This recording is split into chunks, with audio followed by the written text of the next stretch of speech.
जय भीम। नमो बुद्धाय साथियों। आज एक जाटव समाज के बच्चे ने नाम रोशन किया साथियों, नाम रोशन किया। जरा सब लोग इस वीडियो को देखें। हाँ, रोमांच तो बिल्कुल है ही। मैं 2 साल से कोशिश कर रहा हूँ कि कुछ ऐसा मिल जाए, पीएचडी पोजीशन मिल जाए। मेरी आईआईटी कंप्लीट हुई, फिर मैं 1 साल से घर पे ही हूँ, ट्राई कर रहा था कि कुछ पोजीशन मिल जाए। मिली बीच में, जो कि उतनी मेरी रुचि के साथ में कंसिस्टेंट नहीं थी, तो मैं और ट्राई कर रहा था कि थोड़ी और अच्छी जगह मिल जाए। तो बेशक बहुत एक्साइटमेंट तो है ही इस चीज़ को लेके। जहाँ तक बात है कि यहाँ इस परिवेश से हूँ मैं कहना चाहूंगा सबको, जो भी ये वीडियो देखें, कि उतना भी मुश्किल नहीं है। इट्स जस्ट कि आपको एक पॉइंट पे ये समझ आ जानी चाहिए कि अच्छा, मैं ये करना चाहता हूँ या फिर ये करना चाहता हूँ। तो अगर आप में वो समझ आ जाए और उतनी रुचि आ जाए तो हर कोई कर सकता है। बस मैं भी एक ऑर्डिनरी स्टूडेंट ही हूँ जो थोड़ा हार्ड वर्किंग है, और अगर आप भी अगर हार्ड वर्किंग हो सकते हैं तो कुछ भी हासिल किया जा सकता है। सफर तो सच में बहुत चैलेंजिंग था। शुरू से उतना मैं पढ़ने में अच्छा था नहीं। 10th 12th तक आते आते थोड़ा सीरियस हुआ मैं, और उसके बाद मैं यहीं तक था 12th तक। उसके बाद मैं दिल्ली यूनिवर्सिटी गया मैं, और मैं जब गया भी था तब भी मेरा रिसर्च में उतना एक्सपोजर था नहीं। मेरा मन था कि मैं यूपीएससी करूंगा, क्योंकि वही एक चीज़ थी जो पता थी यहाँ घर से निकलने के बाद में। बट धीरे धीरे फिजिक्स अच्छी लगने लगी और इंटरेस्ट जागने लगा, और फिर उसके बाद में मैं आईआईटी मद्रास गया मास्टर्स करने के लिए। और फिर मैंने उस दौरान मुझे फाइनली समझ आया कि ये कितनी बड़ी दुनिया है रिसर्च की भी, और मुझे रिसर्च ही करना है। तो ये लास्ट 5 साल के अंदर ही मुझे रियलाइजेशन आया कि अगर कुछ करना है तो रिसर्च और इसी दुनिया में कदम रखना है। इंटरेस्ट तो अगर यहाँ पे किसी को आम भाषा में समझाना पड़े तो यही है कि खगोल भौतिकी में मेरा अध्ययन है और इसी में ही रुचि है मेरी।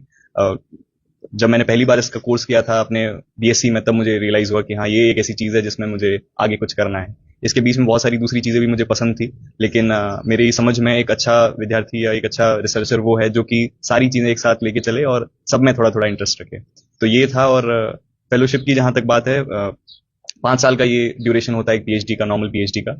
डिपेंड करता है कि ज़्यादा या कम भी हो सकता है, लेकिन एक ऑन एन एवरेज 5 साल का होता है, जिसमें आप शुरू के 2 साल एक जूनियर रिसर्च फेलो की तरह काम करते हैं, और उसके बाद में आपका कन्वर्जन होता है सीनियर रिसर्च फेलो में। तो ये 2 पायदान में ये काम करता है, और आपको इस दौरान उन सवालों के जवाब देने होते हैं पूरी दुनिया को जो अभी तक आंसर्ड नहीं है। तो कोई ऐसी खोज हो गई या कोई ऐसा सवाल हो गया जो अभी तक आंसर्ड नहीं है, तो ये होता है पूरा। छोटे से गांव से लेके कितना बड़ा सफर, ठीक है। और अब रिसर्च होगा उस विषय पर, यार उस पे दो आंखों से देख रहे हैं, उसको लेके कितना रोमांच महसूस कर रहे हैं? हाँ, रोमांच तो बिल्कुल है ही। मैं 2 साल से कोशिश कर रहा हूँ कि कुछ ऐसा मिल जाए, पीएचडी पोजीशन मिल जाए। मेरी आईआईटी कंप्लीट हुई, फिर मैं 1 साल से घर पे ही हूँ, ट्राई कर रहा था कि कुछ पोजीशन मिल जाए। मिली बीच में, जो कि उतनी मेरी रुचि के साथ में कंसिस्टेंट नहीं थी, तो मैं और ट्राई कर रहा था कि थोड़ी और अच्छी जगह मिल जाए। तो बेशक बहुत एक्साइटमेंट तो है ही इस चीज़ को लेके। जहाँ तक बात है कि यहाँ इस परिवेश से हूँ मैं कहना चाहूंगा सबको, जो भी ये वीडियो देखें, कि उतना भी मुश्किल नहीं है। इट्स जस्ट कि आपको एक पॉइंट पे ये समझ आ जानी चाहिए कि अच्छा, मैं ये करना चाहता हूँ या फिर ये करना चाहता हूँ। तो अगर आप में वो समझ आ जाए और उतनी रुचि आ जाए तो हर कोई कर सकता है। बस मैं भी एक ऑर्डिनरी स्टूडेंट ही हूँ जो थोड़ा हार्ड वर्किंग है, और अगर आप भी अगर हार्ड वर्किंग हो सकते हैं तो कुछ भी हासिल किया जा सकता है। डॉक्टर रमन कितना बड़ा नाम, उन्हीं के नाम से वो इंस्टीट्यूट है वहाँ एडमिशन। जी बिल्कुल, उन्होंने वो भारत के नोबेल लॉरिएट रहे हैं, और उन्होंने ही एस्टैब्लिश किया ये इंस्टीट्यूशन। और उनका योगदान जो है एटॉमिक एंड मॉलिक्यूलर फिजिक्स में बहुत बड़ा है। उनके नाम पे रमन स्कैटरिंग भी है जो हम पढ़ते हैं। बहुत बहुत बहुत ही अच्छा इंस्टीट्यूशन है, और जो माहौल है वहाँ का ओवरऑल रिसर्च का और स्टूडेंट्स का, वो बहुत सही है। कुछ एम, हाँ ये करके दिखाना है, ऐसा कुछ करना है। एम ऐसे कुछ एक स्टेट एक लाइन में नहीं बता पाऊंगा मैं कि मैं ये चाहता हूँ। बस ये चाहता हूँ कि मैं कुछ अच्छा कर पाऊँ 5 साल के अंदर, और आने वाले समय के अंदर अगर मैं रिसर्च करूँ तो बहुत चाहता हूँ कि अगेन, मैं एक बहुत ही ऑर्डिनरी स्टूडेंट हूँ, ज़्यादा स्मार्ट नहीं हूँ, लेकिन मैं हार्ड वर्क करके जो जो मेरी लिमिट है उसको स्ट्रेच करना चाहता हूँ, और कुछ अगर योगदान दे पाऊँ फिजिक्स की कम्युनिटी को, तो ये मेरा रोल। विज्ञान से भागने वाले इलाके से वैज्ञानिक निकलेगा, ये कभी घर वालों ने आसपास हमें सोचा था? नहीं, मेरा एक्चुअली जो घर का माहौल है वो वैज्ञानिकों से भरा हुआ ही है। मेरे पिताजी खुद एक बॉटनिस्ट है, मेरी बहन है, उन्होंने जूलॉजी में एमएससी किया है, मेरे मामा है, उन्होंने बॉटनी में काम किया है। तो इस तरीके से मैं हमेशा ही सराउंडेड था विज्ञान से। जहाँ तक बात है, बायो में मेरा उतना इंटरेस्ट नहीं था। शुरू से ही मुझे समझ आ गया था कि बायो मुझसे नहीं हो पाएगी, तो मैं मैथ्स की तरफ चला गया, और वहां से फिर धीरे धीरे केमिस्ट्री और फिजिक्स दोनों ही मुझे पसंद थी, और मैंने इवेंचुअली फिजिक्स चूज की। तो ऐसा कुछ नहीं है कि मैं हमेशा से ही सफिशिएंट साइंटिफिक ब्रेन से सराउंडेड था अपने घर में। साइंस की सबसे टफेस्ट फैकल्टी है, उसमें देख रहे हैं। नहीं, टफेस्ट एज सच मुझे कभी लगा नहीं कि ये सबसे टफ है। मैं हमेशा इस चीज का बहुत बड़ा सपोर्टर रहा हूँ कि अगर आप ज्यादा कुछ भी अगर चीज को बार बार करते हैं तो अब उसमें अभिरस्त हो जाते हैं। तो अगर आप एक ही चीज जो कि सब कह रहे हैं कि मुश्किल है, मुश्किल मुझे लगता है कुछ नहीं है। जो चीजें डिजाइंड है वो इंसानों ने ही डिजाइन की है एक दूसरे के लिए। अगर हम ज्यादा मेहनत करेंगे तो कुछ भी आसान है। इन फ्यूचर जो इस क्षेत्र में बच्चे जो हैं देख रहे हैं, अपना फ्यूचर देख रहे हैं या फिर अपने आप को वहाँ आता हूँ देख रहे हैं, उनके लिए क्या कहना चाहिए? मैं बस एक नॉर्मल सी बात कहना चाहूंगा कि आप बस प्रोसेस एंजॉय कीजिए। आप कुछ भी करें, चाहे आप साइंस करें, चाहे आर्ट्स करें, कॉमर्स करें, जो भी करें, जो भी करें वो आप पूरी सच्चाई के साथ में करें। अपने आप से झूठ ना बोलें, अपने आप के साथ में ऑनेस्ट रहें। जो मेहनत आप कर रहे हैं उसके साथ में ऑनेस्ट रहें। अगर आप मेहनत कर रहे हैं तो कहीं ना कहीं रजिस्टर होती है और किसी पॉइंट पे आपको लाइफ में वो जरूर दिखता है। इस माइलस्टोन के बाद में घर वालों को कितनी खुशी है, आसपास के जो लोग हैं उनकी क्या ओपिनियन बता रहे हैं?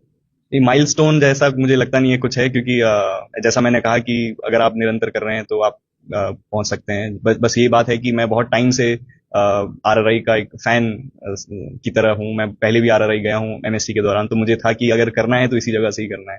मैं आईआईटी गुवाहाटी भी गया हूं, इंदौर भी गया हूं, मद्रास भी गया हूं, और सभी इंस्टीट्यूशंस अच्छे हैं। अगर आप कोई अगर स्टूडेंट अगर साइंस में सच अच्छा करना चाहता है, बस आपको निरंतर रहना चाहिए और वही जो कि अपने साथ ऑनेस्ट रहिए और मेहनत करते जाइए, तो इवेंचुअली आपको रिजल्ट्स दिखेंगे। मेरा आखिरी सवाल, आने वाले 5 साल कितने महत्वपूर्ण? जी बिल्कुल, बहुत महत्वपूर्ण है। बस यही है कि आपको सर्टेन आवर्स जो होते हैं अपने दिन के डिवोट करने पड़ते हैं। आपको पढ़ाई से प्यार करना पड़ता है। आपको अपनी काम से, अपने फिजिक्स से प्यार करना पड़ेगा 5 साल, तब जाके कुछ आप कुछ ठोस चीज पे पहुंच पाएंगे। तो बस यही है कि मुझे अपने काम से और फिजिक्स से बहुत लगाव है। तो अगर वो लगाव निरंतर मैं बनाए रखता हूँ तो जरूर बहुत अच्छे रिजल्ट्स देखने मिलते वीडियो तो आप लोगों ने देख ली होगी।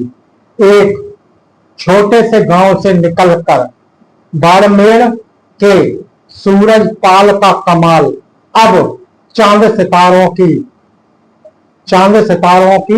रिसर्च करेगा। वो खगोल वैज्ञानिक बन चुका है साथियों।